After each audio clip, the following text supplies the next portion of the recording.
Provoquer un choc de confiance pour créer la croissance. À peine nommé président par intérim du Brésil, Michel Temer annonce un changement de cap économique pour le pays. Sa priorité, maîtriser les dépenses publiques. En 2015, le déficit s'est envolé à plus de 10%. La priorité est d'équilibrer les comptes publics, la pérennité de l'État et le rétablissement de la confiance pour relancer la croissance le plus rapidement possible et créer des emplois le plus rapidement possible aussi.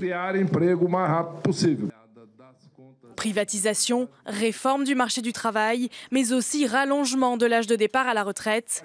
Autant de mesures que le président par intérim a qualifiées de difficiles pour affronter la sévère crise que traverse le Brésil. Mais la première d'entre elles, la suppression du poste de ministre de la Culture, est déjà contestée dans la rue.